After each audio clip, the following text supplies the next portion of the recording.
dong. Siapa yang sudah pernah berkunjung ke sana? Di sana saya membaca e-book yang menarik teman-teman. Ternyata ada buku yang menceritakan cerita rakyat yang dulu berkembang di desa tempat tinggal saya, Desa Sawangan, yang diceritakan kembali oleh Eri Agus Kurnianto. Maukah teman-teman mendengarkan cerita tentang isi buku itu? Desa Sawangan terletak di Kecamatan Jeruk Legi. Desa ini terletak di dataran tinggi. Oleh karena itu, sebagian penduduknya bercocok tanam dengan sistem ladang berpindah atau babat alas untuk ditanami padi. Tapi itu dahulu teman-teman.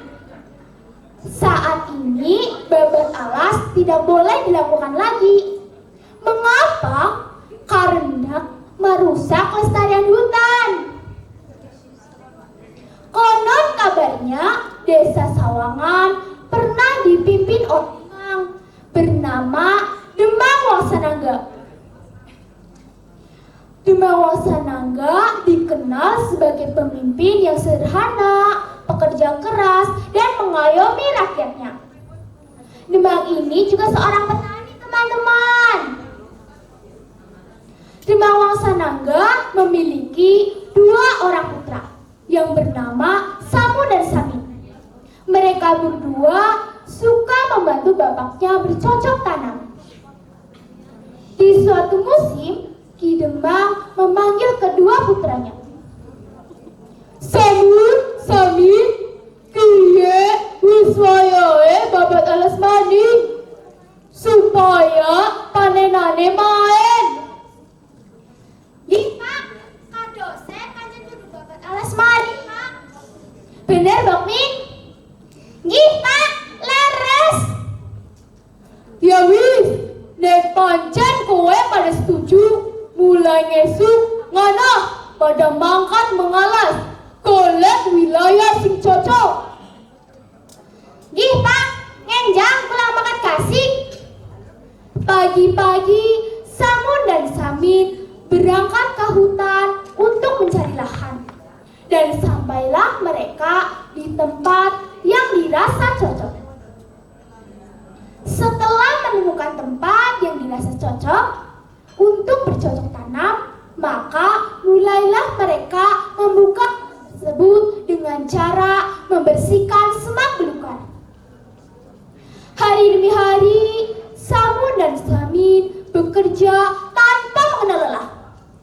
Berangkat pagi, pulang sore.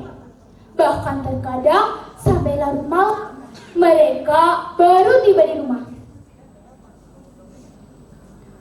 Keesokan harinya, mereka berangkat ke hutan untuk mencari lahan. Suatu hari, di saat mereka bekerja, tiba-tiba Samin melihat sebuah telur besar yang berada di semak-semak hutan tersebut. Kang Samun, siapa Kang? Nenek kalian enggak? Samin berteriak-teriak memanggil kakaknya. Dengan tergobok-gobok, Samun berlari mendatangi adiknya yang kelihatan panik karena melihat sesuatu. Setelah di dekat adiknya, Samun memperhatikan bayi itu. Gue nenek kalian dong? Iya Kang, gue emang kalian dong? Ya wis, cepat baik, karena aku mesti nemu. Tapi Kang, aku lawani. Buku dendok biasa. Gua naracune piwe. Ora Kang, aku lawani. Sahut sang adik dengan muka yang ketakutan. Ya wis. Aku duwe ide. Apa gue Kang? Do gue masih nemu, tapi aku sing jikot. Engko doge bagi loro bae. Setuju? Setuju Kang. Engko harus ketemu mak, doge dimasak.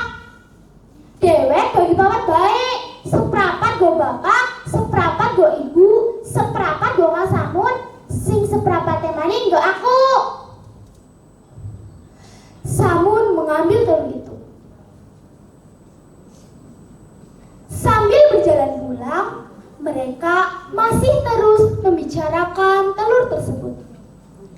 Coba perhatikan telur ini, teman-teman. Ukurannya besar ya. Kira-kira telur apa ya yang dibawa oleh Samun dan Samin? Sesampainya di rumah, mereka bercerita kepada bapaknya.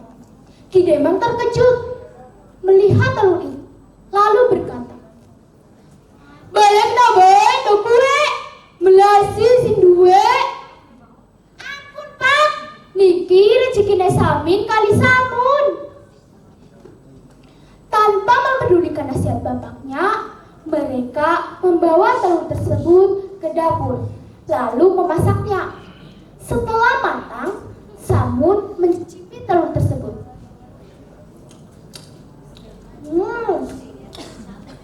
Wah, ternyata enak ya rasanya. Daripada terbagi, tebakan kabeh bae lah. Enak ke.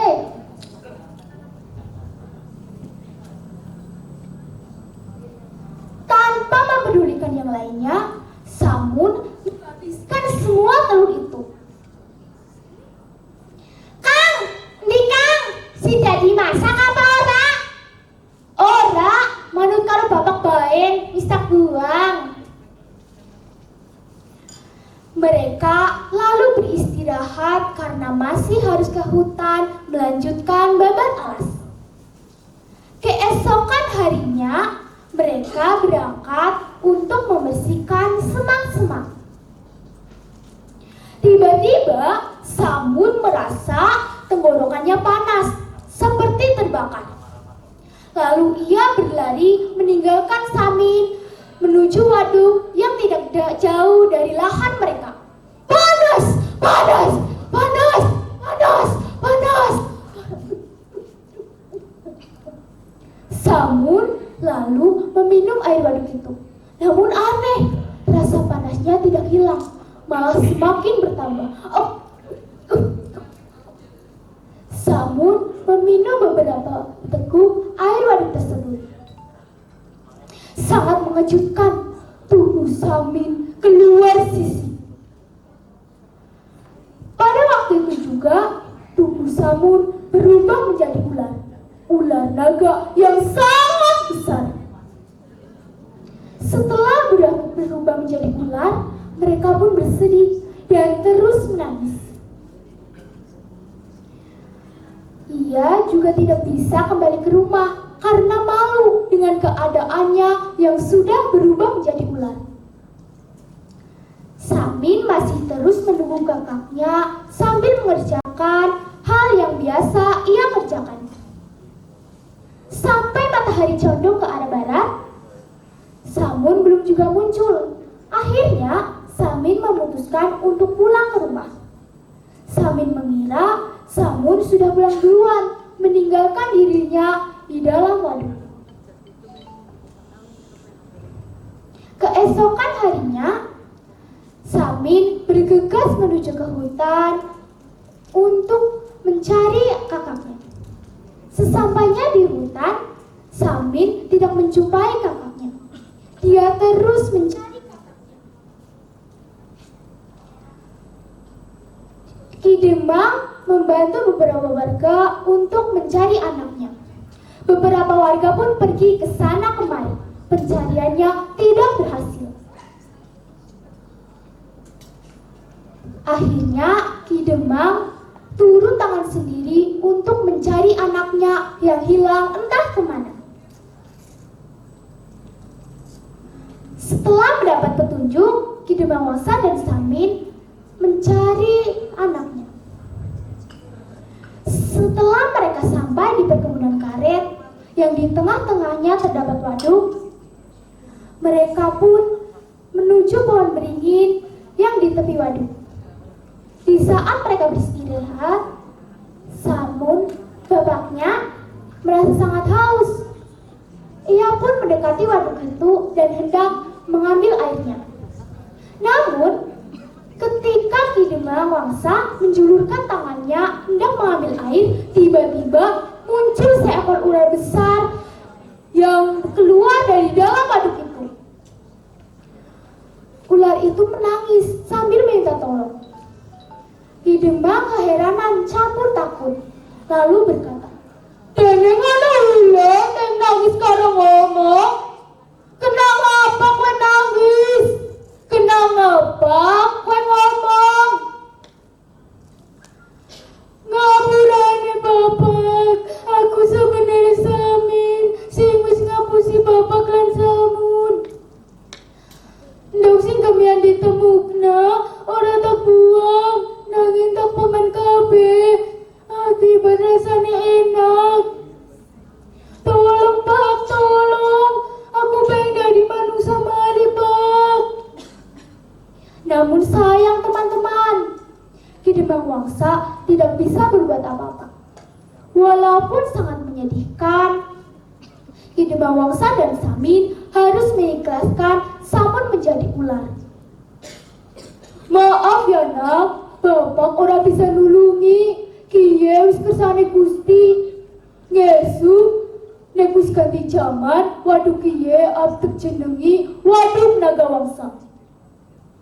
Bagaimana teman-teman? Sangat luar biasa kan ceritaku? Sampai sekarang waduk yang diceritakan masih ada loh. Letaknya di Kubang Kangkung. Sekarang menjadi tempat wisata yang indah. Oh ya, dari cerita ini, sikap siapa yang harus kita teladani teman-teman?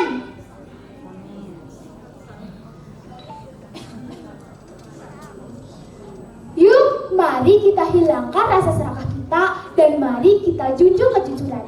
Terima kasih. Wassalamualaikum warahmatullahi wabarakatuh.